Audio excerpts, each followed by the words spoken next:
Cómo orar por la voluntad de Dios para tu vida. Capítulo 3. Cómo orar para conocer a Dios como tu Salvador. A medida que leía los libros que el pastor Jack me había dado, de inmediato pude ver dos razones para reconocer a Jesús como mi Salvador. La primera razón era para estar completamente libre de culpa. Mi sentimiento de culpa era abrumador, pero debido a razones equivocadas. Yo no sentía remordimiento por cosas que había hecho que estaban mal. Yo veía acciones tales como mentir y las aventuras amorosas como formas de sobrevivir, y me rehusaba a permitirme a mí misma sentirme mal por causa de ellas. Cuando me sentía culpable, asumí que era por lo que mi madre me había inculcado con su constante enojo. Ella tenía una forma de hacer que todo lo que yo hacía pareciera malo. Algunos días me sentía culpable de estar viva. He relatado la historia del abuso de mi madre en mis libros Stormy, y en Señor, quiero sentirme restaurada, mi libro sobre la sanidad emocional. No la voy a volver a contar en su totalidad aquí, pero para que entiendas la forma en que me sentía es preciso que sepas que algunas veces mi madre me encerraba en un pequeño closet cuadrado donde se guardaban cosas, debajo de la escalera, y donde ponían la canasta de mimbre con la ropa sucia. Cuando lo hacía me gritaba: no vales nada, y nunca llegarás a ser alguien. Nunca estuve realmente segura de qué era lo que había hecho para merecer ser encerrada en ese lugar, pero sabía que debía ser algo malo. Yo sabía que debía ser mala, y creía que todas las cosas negativas que me decía eran verdad. Después de todo, ella era mi madre.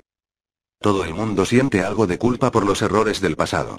Algunas veces es por cosas que sabemos que hemos hecho. Otras veces es profundo remordimiento sobre lo que podríamos haber evitado. Y otras veces es por la violación de ciertas leyes naturales de las cuales no estamos siquiera conscientes de violar. Por cualquiera que sea la razón, el peso de la culpa se cierne sobre nosotros aplastándonos con fuerza demoledora, y a menos que sea eliminado, nos separa de la plenitud de la vida. ¿Qué es lo que puede quitar nuestra culpa? Considera, por ejemplo, a un hombre que dio marcha atrás en su automóvil y accidentalmente mató a su hija de 2 años.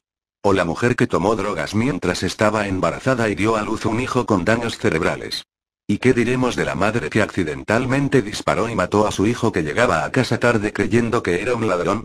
¿Cómo encuentran estas personas liberación de la culpa de daños tan devastadores e irreparables? ¿O cómo vivimos tú y yo con remordimientos dolorosos? Si solo hubiera. Si no hubiera. Estos pensamientos reflejan la agonía de situaciones que no pueden cambiarse. Está hecho. Y no hay forma de vivir con la verdad de esos pensamientos a menos que los empujes muy hacia adentro y nunca te permitas sentirlos de nuevo. No hablas de eso. Nunca los traes a colación. El problema con esto es que crees que has resuelto la situación hasta que comienza a salir a la superficie sin tu ayuda. Pero entonces surge en forma de una enfermedad. O tal vez te afecta la mente y las emociones, haciéndote enojar o retraer, o ser una persona fóbica o deprimida. ¿Cómo podemos vivir con nuestros sentimientos de culpa sobre cosas que no han sido culpa nuestra pero que tememos que hayan sido? Si yo hubiera sido más obediente, tal vez nuestro padre no nos hubiera abandonado. ¿Empujé a mi esposo para que tuviera una aventura amorosa? Si no hubiera dejado salir a mi hija adolescente aquella noche, no hubiera tenido un accidente con un conductor ebrio. La culpa se apila una sobre la otra hasta que llega a ser una carga que es literalmente insoportable. Finalmente, ¿qué diremos de la culpa que sentimos por cosas que hemos hecho que han violado las leyes de Dios, leyes de las cuales no estábamos conscientes en ese entonces? No importa si una mujer que se ha hecho un aborto cree que su decisión fue la correcta, nunca he escuchado decir a una mujer: he sido enriquecida y me siento completa con esta experiencia. Tal vez se sienta liberada de una carga, pero nunca piensa: ¿qué cosa tan maravillosa he hecho? Sé con toda certeza que he cumplido el plan de Dios para mi vida y soy una persona mejor por esto. Ya sea que lo reconozca o no, la culpa está allí porque ha violado una ley de la naturaleza. ¿Qué o quién puede quitar esta culpa?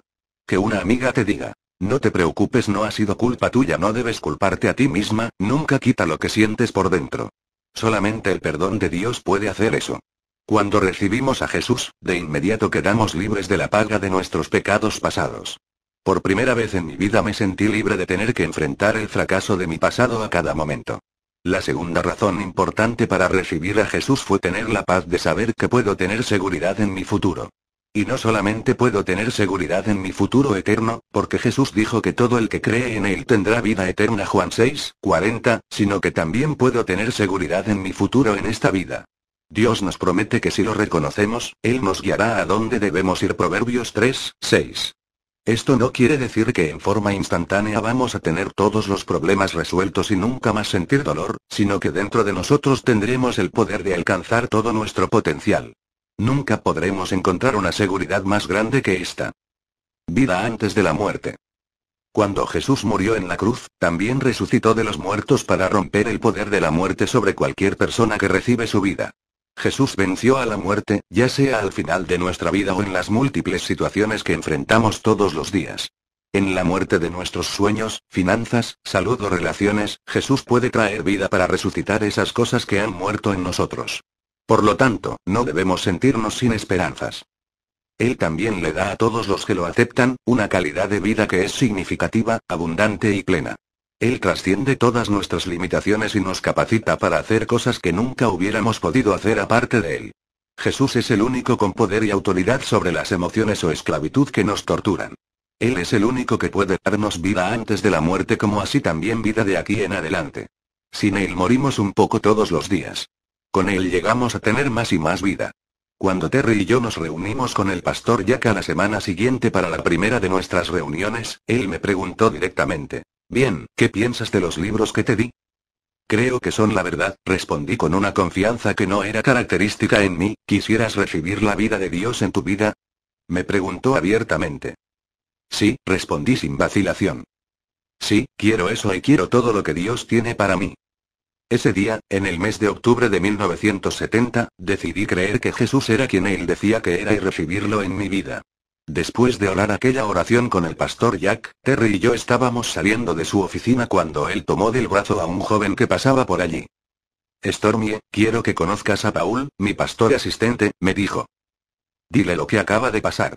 Me sentía un poco inquieta mientras estrechaba la mano de Paul, y le decía tímidamente: acabo de aceptar a Jesús como mi Salvador. Yo había esperado que él se riera y me dijera: debes estar bromeando. Pero para mi completo asombro, él dijo con una combinación de sinceridad y seriedad: alabado sea Dios. Es maravilloso. Le sonreí en respuesta y me sentí bien. Existe algo liberador cuando le dices a alguien que has recibido a Jesús, no importa a quién se lo digas. Todo lo que importa es que has reconocido a Jesús frente a otra persona y tu testimonio está firmemente establecido. Aun si has conocido al Señor por mucho tiempo, es bueno hacerlo frecuentemente.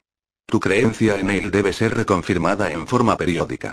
Recuérdate que la vida resucitada de Jesús vive en ti y que Él puede resucitar cualquier cosa que esté muerta en tu vida.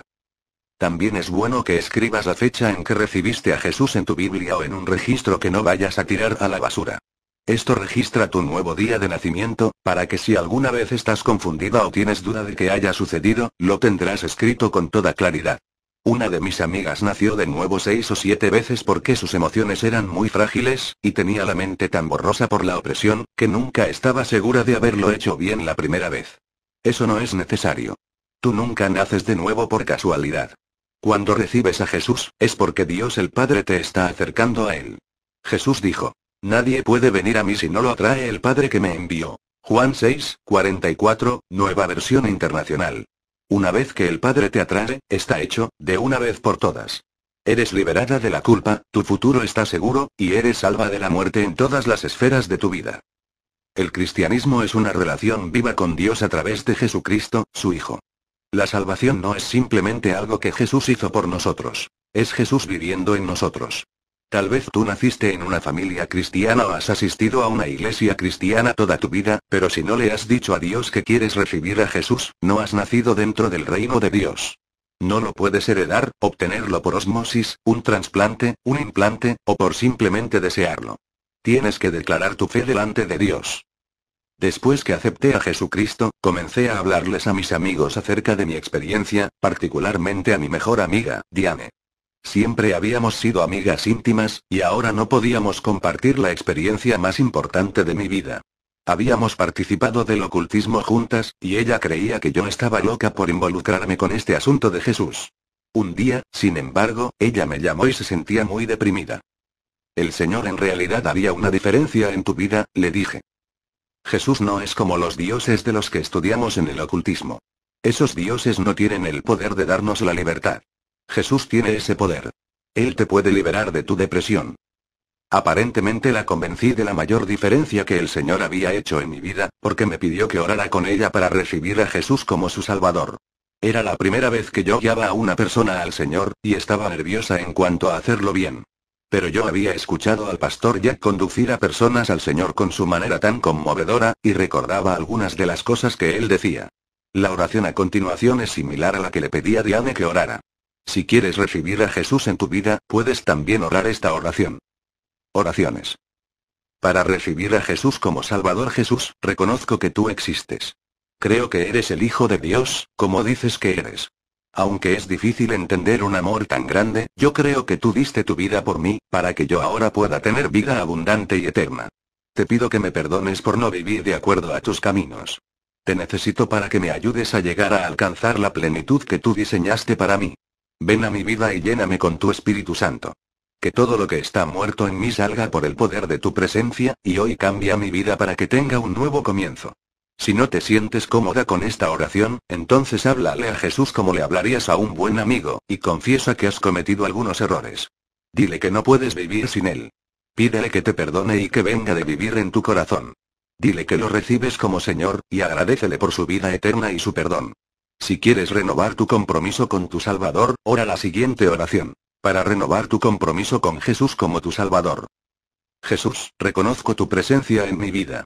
Sé que tú vives en mí porque te he aceptado como mi Salvador. Sé que moriste por mí y que puedes resucitar las áreas muertas de mi vida. Muéstrame los lugares en los cuales no estoy caminando en todo lo que tú tienes para mí. Hago un nuevo compromiso para vivir como tú quieres que viva. Si te gusta este canal, ayúdanos a seguir subiendo audiolibros y suscríbete. Comenta abajo qué libros y de qué autor quisieras que subiéramos. Muchas gracias.